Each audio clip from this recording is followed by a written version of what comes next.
ವೀರಶೈವ ಲಿಂಗಾಯತರನ್ನ ಹೊಡೆಯುವಂತ ಕೆಲಸ 2013-14ರಿಂದ ನಿರಂತರವಾಗಿ ಸಿದ್ದರಾಮಯ್ಯ ಮಾಡ್ಕೊಂಡು ಬಂದಿದ್ದಾರೆ.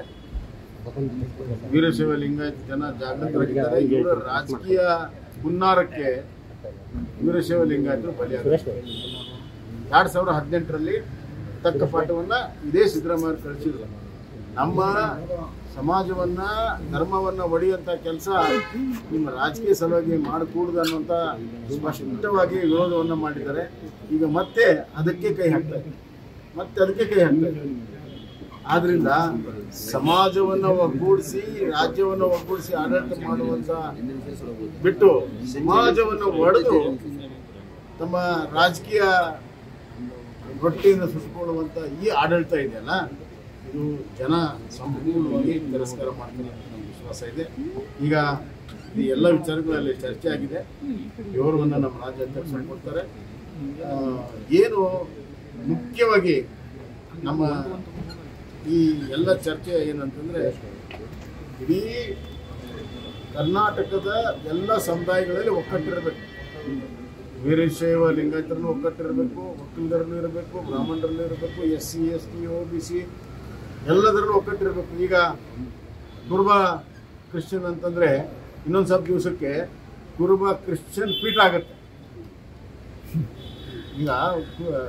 ಈಗ ಕಾಗಿನೆಲೆ ಪೀಠ ಹೊಂದಿದೆ. ಈಗ ಇನ್ನೊಂದು ಸ್ವಲ್ಪ ದಿವಸಕ್ಕೆ ಕುರುಬ ಕ್ರಿಶ್ಚಿಯನ್ ಪೀಠ ಆಗುತ್ತೆ. ಭೌತಿಕವಾಗಿ ಸಿದ್ದರಾಮಯ್ಯರು ಯಾರೋ ಒಬ್ಬರು ನೇಮಿಸ್ಬೋದು ಅಥವಾ ಯಾವ್ದೋ ಪಾದ್ರಿ ಅಂತ ಸಮಾಜವನ್ನು ಎಲ್ಲಿ ತಗೊಂಡು ಹೋಗ್ತಾ ಇದ್ದಾರೆ, ಯಾವ ಕಡೆ ತಗೊಂಡು ಹೋಗ್ತಾ ಇದ್ದಾರೆ, ಏನಿದ್ರ ಅವಶ್ಯಕತೆ ಇದೆ? ಕೇಂದ್ರ ಸರ್ಕಾರ ಈಗಾಗಲೇ ಡಿಕ್ಲೇರ್ ಮಾಡಿದೆ, ನಾವು ಜಾತಿ ಗಣತಿಯನ್ನು ಮಾಡ್ತೀವಿ ಅಂತ. ಕೇಂದ್ರ ಸರ್ಕಾರ ಮಾಡೋದು ಅಧಿಕೃತವಾಗಿ ಮಾಡ್ತಾ ಇದೆ, ಇಡೀ ದೇಶದಲ್ಲಿ ಮಾಡ್ತಾ ಇದೆ.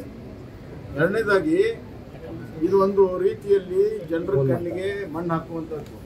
1.5 ಕೋಟಿ ಮನೆಗಳನ್ನ 15 ದಿವಸದಲ್ಲಿ ಮುಡ್ತಾರೆ ಮತ್ತು 60 ಪ್ರಶ್ನೆಗಳಿಗೆ ಒಂದೊಂದು ಮನೆಯಲ್ಲಿ ಉತ್ತರ ತಗೋತಾರೆ. ಅವ್ರು ಹೇಳಿದ್ದಾರೆ 60 ಪ್ರಶ್ನೆಗಳಿಗೆ ಒಂದೊಂದು ಮನೆಯಲ್ಲಿ ಉತ್ತರ ತಗೋಬೇಕಾದ್ರೆ ಎಷ್ಟು ಸಮಯ ಬೇಕು? 1.5 ಕೋಟಿ ಮನೆಗಳಿಗೆ ವಿಸಿಟ್ ಮಾಡ್ತಾರಂತೆ. ಇದು ಆಗ್ಲಾರ್ದ ಕೆಲಸ. ನನ್ನ ಪ್ರಕಾರ ಮತ್ತೆ ಕಾಂತರಾಜ್ ಕಮಿಟಿಯ ಕಟ್ ಅಂಡ್ ಪೇಸ್ಟ್ ಅನ್ನ ಈ ಒಂದು ವರದಿಯಲ್ಲಿ ಅವ್ರು ಮಾಡ್ತಾರೆ. ಎಲ್ಲಕ್ಕಿಂತ ಮುಖ್ಯವಾಗಿ ಕಾನೂನು ಪ್ರಕಾರ ಬ್ಯಾಕ್ವರ್ಡ್ ಕ್ಲಾಸ್ಗೆ ಕೊಟ್ಟಿದ್ದಾರೆ. ಬ್ಯಾಕ್ವರ್ಡ್ ಕ್ಲಾಸ್ಗಳಿಗೆ ಮ್ಯಾಂಡೇಟ್ ಇಲ್ಲ.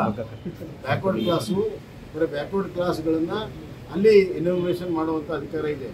ಇಡೀ ರಾಜ್ಯದ ಎಲ್ಲಾ ಜನಾಂಗದ ಎನ್ಯುಮರೇಷನ್ ಮಾಡುವಂತದ್ದು ಅಥವಾ ಜನಗಣತಿ ಮಾಡುವಂತ ಅಧಿಕಾರ ಬ್ಯಾಕ್ವರ್ಡ್ ಕ್ಲಾಸ್ಗಿಲ್ಲ. ಯಾವ ಅಧಿಕಾರ ಬ್ಯಾಕ್ವರ್ಡ್ ಕ್ಲಾಸ್ಗಿಲ್ಲವೋ SC ST ಬಗ್ಗೆ ಮತ್ತೆ ಬೇರೆ ಬೇರೆ ಸಮುದಾಯಗಳ ಬಗ್ಗೆ ಇವರು ಜನಗಣತಿ ಮಾಡುವಂಥದ್ದು ಬ್ಯಾಕ್ವರ್ಡ್ ಕ್ಲಾಸ್ ನಲ್ಲಿ ಯಾರಿದ್ದಾರೆ ಅವರು ಅಷ್ಟೇ ಮಾಡುವಂತ ಅಧಿಕಾರ ಇದೆ. ಹೀಗಾಗಿ ಎಲ್ಲ ಅಧಿಕಾರವನ್ನ ದುರುಪಯೋಗ ಮಾಡಿಕೊಂಡು ಅಡ್ಡದಾರಿಗಿಡೋದು ಕೇವಲ ರಾಜಕೀಯ ಉದ್ದೇಶಕ್ಕಾಗಿ ಮಾಡ್ತಿರುವಂಥದ್ದು ನಾನು ಹೇಳ್ತಾ ಇದ್ದೀನಿ. ಸಮಾಜವಾದದ ಹಿನ್ನೆಲೆ ಬಂದಂಥ ಸಿದ್ದರಾಮಯ್ಯ ಅವರು ಈಗಲೂ ಸಮಯ ಇದೆ, ತಿದ್ದುಪಡಿ ಮಾಡಿಕೊಳ್ಳಿ. ಇಲ್ಲದಿದ್ದರೆ ನಿಮ್ಮ ರಾಜಕೀಯ ಅಧಿಪತನದ ಸಂಕೇತ. ಕನೆಕ್ಟ್ ಕರ್ನಾಟಕ, ಇದು ನಿಮ್ಮ ನೆಟ್ವರ್ಕ್.